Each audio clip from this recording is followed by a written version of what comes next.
ನಮಸ್ಕಾರ ಸ್ನೇಹಿತರೆ, ನಿಮಗೆಲ್ಲ ಮಮತೆಯ ಜೀವನಕ್ಕೆ ಮಮತೆಯ ಸ್ವಾಗತ. ನಾನು ಮಮತಾ ಶಂಕರಿ. ಇವತ್ತು ನಮ್ಮ ಹವ್ಯಕರ ಸಾಂಪ್ರದಾಯಿಕ ಅಡಿಗೆ ಮಾಡಿ ತೋರಿಸ್ತಾ ಇದ್ದೀನಿ. ಇದು ಅಲಸಂಡೆ ಕಾಯಿಯ ಪಲ್ಯ. ಅಲಸಂಡೆಕಾಯಿದು ನಮ್ಮ ಹವ್ಯಕರ ಮನೆಗಳಲ್ಲಿ ಹೆಂಗೆ ಮಾಡ್ತಾರೆ ಅದೇ ರೀತಿ ಮಾಡಿದ್ದೀನಿ, ಸಿಂಪಲಾಗಿ. ಹವ್ಯಕರ ಸಾಂಪ್ರದಾಯಿಕ ಅಡುಗೆ ಅಂತ ಹೇಳ್ಬೋದು. ನಮ್ಮಲ್ಲಿ ತುಂಬ ಸಿಂಪಲ್ ಆದಂತಹ ಅಡುಗೆ ಇದು. ಅನ್ನಕ್ಕೂ ಸೇರಿಸ್ಕೊಂಡು ತಿನ್ಬೋದು, ಚಪಾತಿ ಅಥವಾ ಬೇರೆ ಯಾವುದಕ್ಕಾದ್ರು ಚಪಾತಿಗೆಲ್ಲ ಸೇರಿಸ್ಕೊಂಡು ತಿನ್ಬೋದು ಪಲ್ಯ. ಅನ್ನಕ್ಕೇನು ತುಂಬ ಚೆನ್ನಾಗಿರುತ್ತೆ. ನಾವು ಫಂಕ್ಷನ್ಗಳಲ್ಲೆಲ್ಲ ಇದನ್ನು ಮಾಡ್ತೀವಿ. ಇದಕ್ಕೆ ಯಾವುದೇ ಈರುಳ್ಳಿ ಬೆಳ್ಳುಳ್ಳಿ ಇಂಥದ್ದೆಲ್ಲ ಉಪಯೋಗಿಸಲ್ಲ ನಮ್ಮ ಕಡೆ ಪಲ್ಯಗಳಿಗೆ, ನಮ್ಮ ಸಾಂಪ್ರದಾಯಿಕ ರೀತಿ ಮಾಡುವಂತಹ ಪಲ್ಯಗಳಿಗೆ. ಆದ್ದರಿಂದ ನಾನು ಉಪಯೋಗಿಸಿಲ್ಲ ಈರುಳ್ಳಿ ಬೆಳ್ಳುಳ್ಳಿ. ಸಿಂಪಲಾಗಿ ಬೇಗ ಆಗುತ್ತೆ. ಅರ್ಜೆಂಟ್ಗೆ ಏನೇ ಇದ್ದರೂ ಪಲ್ಯ ಚಪಾತಿ ಎಲ್ಲ ಮಾಡೋದಾದರೆ ಇದನ್ನು ಮಾಡ್ಕೋಬಹುದು. ಹೆಂಗೆ ಮಾಡೋದಂತ ನೋಡೋಣ.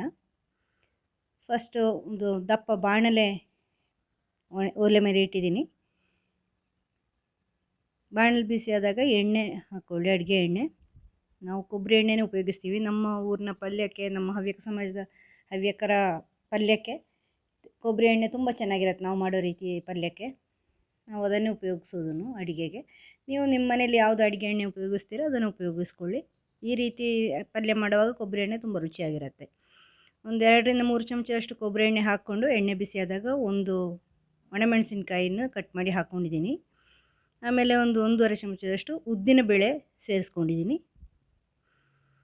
ಇನ್ನು ಒಂದು ಚಮಚ 1.5 ಚಮಚ ಹಾಕ್ಕೋಬೋದು ಸಾಸಿವೆ ಸೇರಿಸ್ಕೊಳ್ಳಿ ಒಗ್ಗರಣೆಗೆ.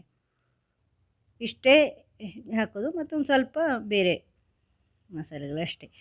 ಹೆಚ್ಚು ಮಸಾಲೆ ಎಲ್ಲ ಇಲ್ಲ ನಮ್ಮ ಅಡುಗೆ. ತುಂಬ ಸಿಂಪಲ್ ಆಗಿರೋವಂಥದ್ದು, ಮಸಾಲೆ ಇಲ್ಲದೆ ಇರೋವಂತಹ ಅಡುಗೆ. ತುಂಬ ಸಪ್ಪೆ ಅಡುಗೆನೇ ನಾವು ಊಟ ಮಾಡೋದು ನಮ್ಮ ಹವ್ಯಕ ಸಮಾಜದಲ್ಲಿ. ಸ್ವಲ್ಪ ಕೆಲವು ಮನೆಗಳಲ್ಲಿ ಸ್ವಲ್ಪ ಖಾರ ಇರುತ್ತೆ ಅಷ್ಟೇ. ಇದು ಸಾಸಿವೆ ಸಿಡಿಯೋವರೆಗೂ ಕಾಯಿರಿ. ಉದ್ದಿನಬೇಳೆ ಕೆಂಪಾಗಬೇಕು, ಸಾಸಿವೆ ಸಿಡಿಯುತ್ತೆ. ಉದ್ದಿನಬೇಳೆ ಕೆಂಪಾದಾಗ ತಾನೇ ಜೊತೆಯಲ್ಲೇ ಹಾಕ್ಬೋದು, ಒಟ್ಟಿಗೆ ಸಿಡಿಯುತ್ತೆ, ಅದು ಒಟ್ಟಿಗೆ ಆಗುತ್ತೆ. ಅದು ಒಂದು 2 ನಿಮಿಷದಲ್ಲಿ. ಸ್ವಲ್ಪ ಎಣ್ಣೆ ಒಂದು 3-4 ಚಮಚ ಇದ್ದರೆ ಚೆನ್ನಾಗಿರುತ್ತೆ. ತುಂಬ ಕಡಿಮೆನೂ ಹಾಕ್ಬಾರ್ದು ಎಣ್ಣೆ. ಹಾಗಂತ ಹೆಚ್ಚು ಬೇಡ, ನಮ್ಮ ಅಡುಗೆಗೆ ಹೆಚ್ಚು ಎಣ್ಣೆ ಉಪಯೋಗವೂ ಇಲ್ಲ. ತುಂಬ ಸಿಂಪಲಾಗಿ ಇರೋವಂಥದ್ದು. ಸಾಸಿವೆ ಸಿಡಿತಾ ಬಂತು. ಈಗ ಕರಿಬೇವಿನ ಸೊಪ್ಪು ಹಾಕೋಣ. ಸಾಸಿವೆ ಸಿಡಿದಾಗ ಸ್ವಲ್ಪ ಕರಿಬೇವಿನ ಸೊಪ್ಪು ಹಾಕ್ಕೊಂಡೆ, ಅದನ್ನು ತಿರುಗಿಬಿಟ್ಟು ಈಗ ಅಲಸಂಡೆಕಾಯಿನ ಚಿಕ್ಕದಾಗಿ ಹೆಚ್ಚಿ ತೊಳೆದು ಇಟ್ಟಿದ್ದೀನಿ, ಅದನ್ನು ಸೇರಿಸ್ಕೊಳ್ತಾ ಇದ್ದೀನಿ. ಅಲಸಂಡೆಕಾಯಿ ಅಂದರೆ ಗೊತ್ತಲ್ವ, ಅದು ಚೆನ್ನಾಗಿ ತೊಳೆದ್ಬಿಟ್ಟು ಚಿಕ್ಕದಾಗಿ ಹೆಚ್ಚಿಬಿಟ್ಟು ತೊಳೆದಿರೋದು ನಾನದು. ನೀವು ಮೊದಲೇ ತೊಳೆದ್ರೆ ಚೆನ್ನಾಗಿರುತ್ತೆ. ಹೆಚ್ಚಿ ತೊಳೆದ್ರೆ ಸ್ವಲ್ಪ ಬೀಜಗಳೆಲ್ಲ ಹೋಗೋ ಚಾನ್ಸಸ್ ಇದೆ ನೀರಲ್ಲಿ. ಇದನ್ನು ಸ್ವಲ್ಪ ಮಿಕ್ಸ್ ಮಾಡ್ಕೊಳ್ಳಿ. ಹಾಕಿಬಿಟ್ಟು ಚಿಕ್ಕದಾಗಿ ಹೆಚ್ಚಿದ್ದೀನಿ. ಪಲ್ಯಕ್ಕೆ ಸ್ವಲ್ಪ ಚಿಕ್ಕದಾಗಿ ಹೆಚ್ಕೋಬೇಕು. ಇದಕ್ಕೆ 1.5 ಗ್ಲಾಸ್ನಷ್ಟು ನೀರು ಹಾಕ್ಕೊಂಡಿದ್ದೀನಿ. ನೀರು ಬೇಕಲ್ವ. ಚೆನ್ನಾಗಿ ಮಿಕ್ಸ್ ಮಾಡಿ ಉಳಿದಿರೋ ಮಸಾಲೆಗಳನ್ನು ಸ್ವಲ್ಪ ಹಾಕ್ಕೊಳ್ಳೋಣ. ಮಸಾಲೆ ಅಂದರೆ ಹೆಚ್ಚೇನು ಹಾಕಲ್ಲ, ಉಪ್ಪು ಇಂಥದ್ದೆಲ್ಲ ಚೆನ್ನಾಗಿ ಮಿಕ್ಸ್ ಮಾಡಿಕೊಂಡು ನೀರು ಬೇಕಷ್ಟು ಹಾಕ್ಕೊಳ್ಳಿ. ಅಂದರೆ ಬೇಯೋದಕ್ಕೆ ಎಷ್ಟು ಬೇಕೋ ಅಷ್ಟು, ಒಂದು 2 ಗ್ಲಾಸ್ ಆದರೂ ಬೇಕು ನೀರು. ಅದಕ್ಕೆ ಬೇಯಬೇಕಲ್ವ, ಅದಕ್ಕೆ ಹೈ ಫ್ಲೇಮಲ್ಲೇ ಇರಲಿ ಇದು ಸ್ಟವ್ವು. ಯಾಕೆಂದರೆ ಫಸ್ಟಿಗೆ ಸಿಮ್ಮಲ್ಲಿ ಇಡಬಾರ್ದು, ಅದು ಬಾಡ್ದಂಗೆ ಆದರೆ ಆಮೇಲೆ ಬೇಯಲ್ಲ, ಬಾಡುತ್ತೆ ಅದು. ಹಾಗಾದರೆ ಆಮೇಲೆ ಬೇಯಲ್ಲ, ಅದು ಚೆನ್ನಾಗಿರಲ್ಲ. ಅದಕ್ಕೆ ಫಸ್ಟಿಗೆ ಹೈ ಫ್ಲೇಮಲ್ಲೇ ಇರಬೇಕು. ಉಪ್ಪು ಹಾಕ್ತಾಯಿದ್ದೀನಿ ರುಚಿಗೆ ತಕ್ಕಷ್ಟು. 1.5 ಚಮಚದಷ್ಟು ಹಾಕ್ಕೊಂಡಿದ್ದೀನಿ. ಕಲ್ಲುಪ್ಪು ಹಾಕ್ಕೊಂಡಿದ್ದೀನಿ ನಾನು. ನೀವು ನಿಮ್ಮ ಮನೇಲಿ ಇದು ಪುಡಿ ಉಪ್ಪು ಉಪಯೋಗಿಸೋದಂದ್ರೆ ಅದನ್ನು ಉಪಯೋಗಿಸ್ಕೊಳ್ಳಿ. ಒಂದು ತುಂಡು ಬೆಲ್ಲ ಹಾಕ್ಕೊಂಡೆ. ಅಂದರೆ ತುಂಬ ಸಿಹಿನೂ ಆಗಬಾರ್ದು, ಹಾಗಂತ ಸ್ವಲ್ಪ ರುಚಿಗೆ ಬೇಕಾಗತ್ತೆ ಬೆಲ್ಲನೂ. ನಮ್ಮ ಅಡುಗೆಗಳಲ್ಲಿ ಬೆಲ್ಲದ ರುಚಿ ಸ್ವಲ್ಪ ಇರುತ್ತೆ ಉಪ್ಪಿನ ಜೊತೆ. ಎಲ್ಲನೂ ಸಮವಾಗಿರಬೇಕು, ಉಪ್ಪು ಸಿಹಿ ಖಾರ ಎಲ್ಲ. ಅದರಿಂದ ಸಿಹಿನೂ ಬೇಕಾಗುತ್ತೆ. ಸ್ವಲ್ಪ ಸಣ್ಣ ತುಂಡು ಬೆಲ್ಲನ ಸೇರಿಸ್ಕೊಂಡಿದ್ದೀನಿ. ಈಗ ಒಂದು 1/2 ಚಮಚದಷ್ಟು ಅರಿಶಿನ ಪುಡಿ ಸೇರಿಸ್ಕೊಂಡೆ. ಇನ್ನು ಖಾರಕ್ಕೆ ನಿಮಗೆ ಜಾಸ್ತಿ ಖಾರ ಬೇಕು ಅಂದರೆ ಖಾರಕ್ಕೆ ಖಾರದ ಪುಡಿ ಹಾಕ್ಕೊಳ್ಳಿ. ನಾವು ಸ್ವಲ್ಪ ಹಾಕ್ಕೊಳ್ಳೋದು, ಹೆಚ್ಚು ಖಾರ ಉಪಯೋಗಿಸಲ್ಲ. ನೀವು ಜಾಸ್ತಿ ಬೇಕು ಅಂದರೆ 1 ಚಮಚನೂ ಹಾಕ್ಕೊಳ್ಳಿ. ನಾವು ನಿಮಗೆ ಸ್ವಲ್ಪ 1/2 ಚಮಚ ಹಾಕ್ಕೊಂಡಿದ್ದೀನಿ. ನೀವು ಹೆಚ್ಚು ಹಾಕ್ಕೋಬೋದು ಖಾರ ಬೇಕು ಅಂದರೆ. ಬೇರೆ ಯಾವುದೇ ರೀತಿ ಹಸಿಮೆಣಸಿನ್ಕಾಯಿ, ಈರುಳ್ಳಿ ಇಂಥದ್ದೆಲ್ಲ ನಾವು ಉಪಯೋಗಿಸಲ್ಲ. ಇಷ್ಟೇ ಮಾಡೋದು. ಚೆನ್ನಾಗಿ ಮಿಕ್ಸ್ ಮಾಡ್ಕೊಳ್ಳಿ. ಹೈ ಫ್ಲೇಮಲ್ಲಿ ಒಂದು 5-10 ನಿಮಿಷ ಅದನ್ನು ಬೇಯಿಸ್ಕೊಳ್ಳಿ. ಅಂದರೆ ಅದು ಸರಿಯಾಗಿ ಕುದಿ ಬರುವಷ್ಟು 5 ನಿಮಿಷ ಹೈ ಫ್ಲೇಮಲ್ಲೇ ಇರಲಿ ಫಸ್ಟಿಗೆ. ಆಮೇಲೆ ಸಿಮ್ಮಿಗೆ ಹಾಕ್ಕೋಬೇಕು. ಆಮೇಲೆ ಹೈ ಫ್ಲೇಮಲ್ಲಿ ಇಡಬಾರ್ದು. ಫಸ್ಟಿಗೆ ಸಿಮ್ಮಲ್ಲಿ ಇಟ್ಟರೆ ಅದು ಬಾಡ್ದಂಗೆ ಆಗುತ್ತೆ. ಅದು ಏನು ಹೇಳಿ ಕಡಿಮೆ ಬೇಯಲ್ಲ ಆಮೇಲೆ. ಆದ್ದರಿಂದ ಫಸ್ಟಿಗೆ ಹೈ ಫ್ಲೇಮಲ್ಲೇ ಇಡಬೇಕು. ಮತ್ತು ಹಿಂಗೆ ಒಂದು 5-10 ನಿಮಿಷ ಆದಾಗ ತೆಗೆದು ನೋಡಿ, ಚೆನ್ನಾಗಿ ಕುದಿಯುತ್ತೆ ನೋಡಿ, ಕುದೀತಾ ಇದೆ ಚೆನ್ನಾಗಿ. ಇದನ್ನು ಒಂದು ಸರಿ ಎಲ್ಲ ಕೈ ಆಡಿಸಿ ಮಿಕ್ಸ್ ಮಾಡಿ ಈಗ ಸಿಮ್ಮಿಗೆ ಹಾಕಿ ಬೇಯಕ್ಕೆ ಇಟ್ಬಿಡಿ. ಹೈ ಫ್ಲೇಮಲ್ಲಿ ಇಟ್ಟರೆ ಏನಾಗುತ್ತೆ ಅಂದರೆ ನೀರೆಲ್ಲ ಹಿಂಗೆ ಹೋಗುತ್ತೆ, ಬೇಯಲ್ಲ, ತರಕಾರಿ ಬೇಯಲ್ಲ, ನೀರು ಹಿಂಗೆ ಹೋಗುತ್ತೆ, ತಳ ಹತ್ಕೊಳ್ಳುತ್ತೆ. ಆದ್ದರಿಂದ ಹೈ ಫ್ಲೇಮಲ್ಲಿ ಇಡೋದು ಬೇಡ, ಇನ್ನೀಗ ಸಿಮ್ಮಲ್ಲೇ ಬೇಯಿಸ್ಕೊಂಡ್ರೆ ಸಾಕು. ಸ್ವಲ್ಪ ಹೊತ್ತು ಹಿಡಿಯುತ್ತೆ, ಒಂದು 10 ನಿಮಿಷ ಆಗುತ್ತೆ ಅದು ಬೇಯೋದು. ಮಧ್ಯೆ ಮಧ್ಯೆ ಕೈ ಆಡಿಸಿ ನೋಡ್ಕೊಳ್ಳಿ, ತಳ ಹತ್ತಿದೆಯಾ, ನೀರು ಹಿಂಗಿದೆಯಾ ಅಂತ. ನೀರು ಹಿಂಗೆ ಹೋದರೆ ಹಾಕ್ಕೊಳ್ಳಿ, ಸೇರಿಸ್ಕೊಳ್ಳಿ.